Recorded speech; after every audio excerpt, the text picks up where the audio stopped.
know there's advantage of batting second. So they're just setting up the game to power away at the back end. Yeah, definitely. And I think to help that, of course, were the selections of the Indian team this time. Now, they made a couple of changes, obviously, with Ashwin coming in for Chakravarti and Yadav coming back in for Ishan.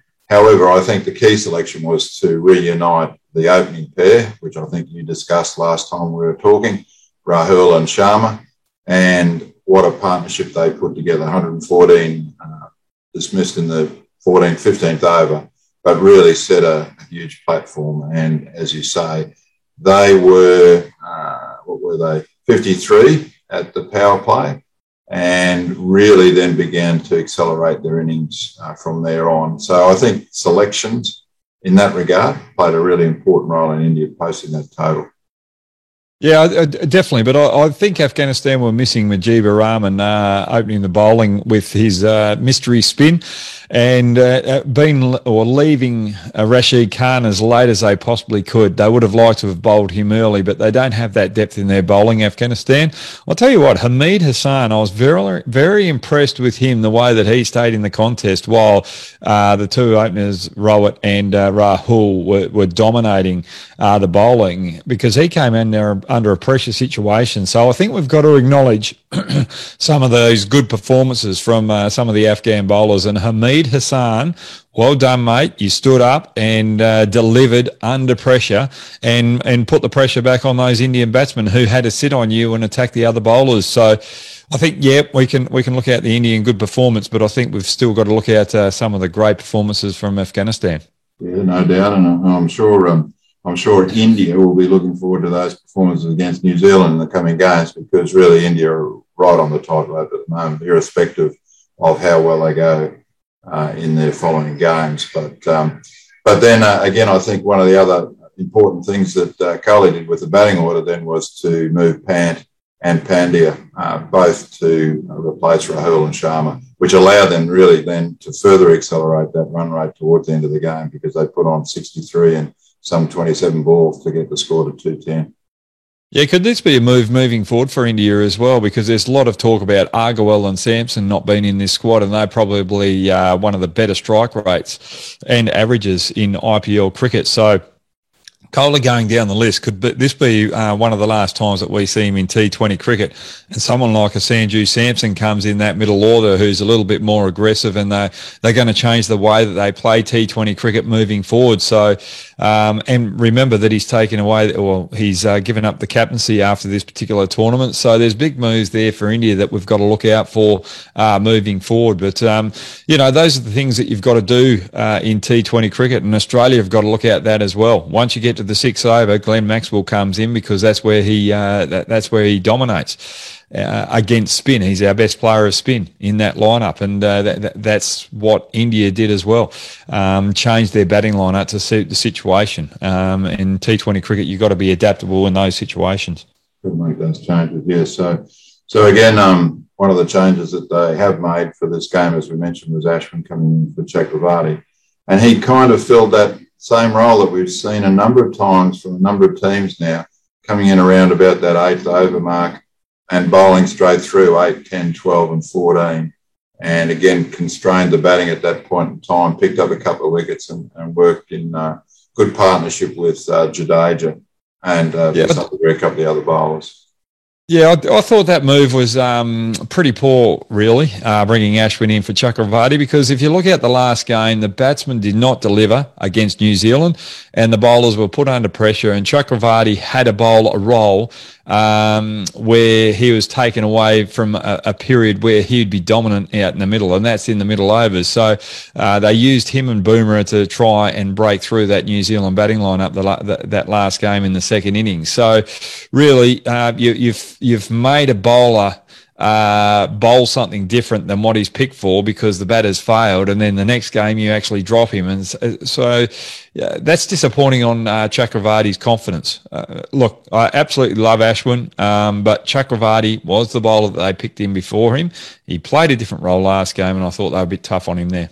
Yeah, no, look, he suffered, I guess, from the fact that they were not performing in their first two games, and somehow the selectors' axe looked at him and said, well, we're going to make room for Ashwin now. Again, if they have the opportunity to progress into the tournament, which is obviously into the semi-finals, I think they will now then look closely at whether Chakravarti could come back in for possibly Thakur, given that Pandya is now starting to bowl, and we may be looking at taking more spin options into those final series. Maybe that's something they could consider, but really that's all problematical, isn't it? Because it really relies on New Zealand dropping one of their final games. Yeah, well, New Zealand, I think they've got Namibia and Afghanistan, and the thing with the last game, New Zealand play Afghanistan, then the next day India play Namibia. Remember, India's got Scotland next game as well, so they might be able to boost their net run rate there. But if Afghanistan beat India, Afghanistan have still got a pretty good run rate. They've got a better run rate than, if Afghanistan beat New Zealand, Afghanistan's still got a really good net run rate, which is better than New Zealand's from what I can gather on the scoreboard. Yeah, there it is. So they've got Namibia last. They're going to have to be really aggressive in that particular fixture either way, and the fixture against Scotland, to boost up their net run rate, because it doesn't matter about the result with New Zealand and Afghanistan if Afghanistan win, because they've still got to boost that net run rate. Gee, I repeated myself a couple of times there, John. Anyway, we got the message. It's going to be very difficult for India. Certainly what's in their control will be to keep their run rate going high with the games that they've got coming up, no doubt about that. They've still got to win the games, of course, but really it's up to Afghanistan or Namibia, and one would tend to think it's Afghanistan that are the possible conquerors of New Zealand. But I just see New Zealand, given their really strong win against India, they're one of the favourites of this tournament now, the way that they're playing, going about their cricket. So anyway, that's all to see. Any final words, Brad, before we close off today? No, not really. No, I think one takeaway from it is what we're talking about, Chakravarti and Ashwin. When you're selecting teams as young coaches and when you're talking to players, just remember what situation they'll put in the game before. Were they playing a different role than what they were selected? And if they were, make sure you still encourage those particular players and back them for the next game. Don't chop and change because they didn't deliver because another department in your team failed. That's probably the takeaway message, John. A good message, Brad. A very, very good message that, as you're picking teams and so on, you back your players and, of course, understand why some areas of your game are not quite working and other areas are, and reward all players if possible. So if you give them that confidence, you build that team culture, and that's what in tournament play and then beyond that can really be important to winning games and possibly moving into the business end of the game. So anyway, look, thanks once again, Brad. That's why you're a good coach, John, because every time you put me as 12th man, you said it's for the balance of the team, George, not because of your bad performance last game. That's right. Thank you very much for remembering that and reminding me. So very good to have you on board again, mate, and look forward to your comments again in games coming up. Take care and back to the studio.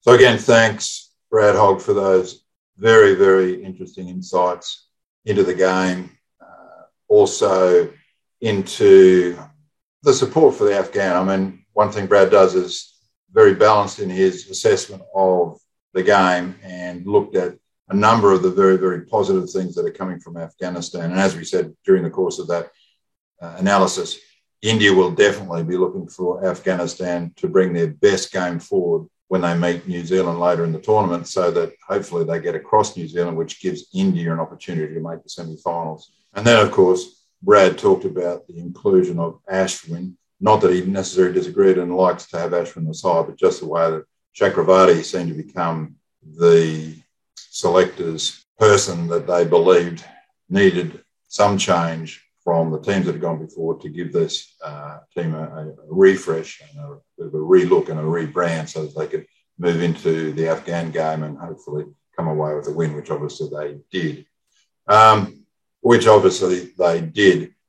But of course, some of these insights and data and everything that we're looking at and analysis that we're doing certainly it also comes from you, the viewers. And with those questions that you are sending in to our competition site, and here for a reminder is how you can enter the competition. Remember that by sending in your question, we pick the best possible question for the game.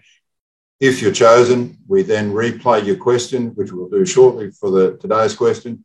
And then, of course, you go into getting the prizes of the T-shirt from Echo Look and a signed autographed T-shirt by myself and a $50 voucher to Echoloom. So that is what's on offer. But today's question comes from Ranit Paul.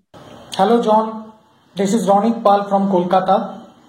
It's been a sheer delight to watch the fascinating episodes of the Master Analyzer series so far.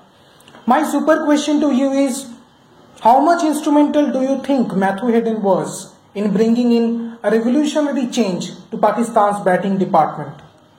So, Ranit, that's a really interesting question. And it also begs the question, I suppose, how much influence does a coach have in terms of what happens on the field?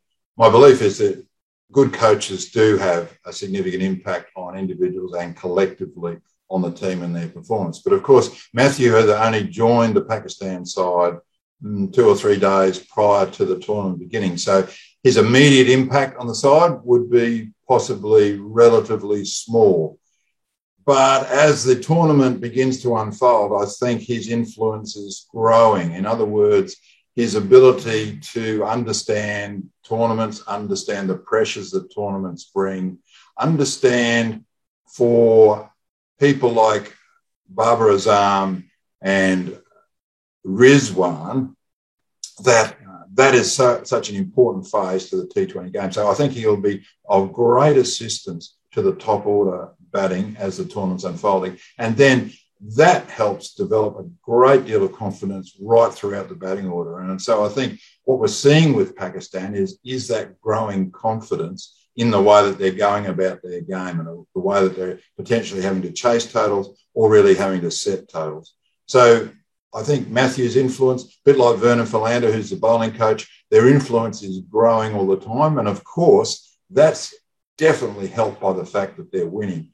And so that team seems to be gelling both on the field and off the field exceptionally well right at the moment. As we get closer to the business end of the season or the business end of the tournament, then we'll really see the impacts of a Matthew Hayden and or a Vernon Philander. So thanks again, Rana, for that question. And again, welcome everybody to send in their questions. Here's how you do it. Here's the competition ad. Here's how you can get to putting that wonderful question of yours in and standing a chance to win the prize. So reach us at adsguru.com.au. Please get them in. The next games are not far away, so please get those questions in. So that's it from our Master Analyzer session today. We look forward to seeing you again for our next Master Analyzer session, where again we have a very special guest, our resident analyst, Brad Hoggs, taking a small break. And we're bringing in the big Australian quick bowler, Jason Gillespie, to share his thoughts on our next game. And we'll be joined by a special guest, Tony Charge, who comes from a company called Game Changer, and they look at the game from a qualitative aspect rather than a quantitative aspect. So look forward to seeing you there. Catch you next time.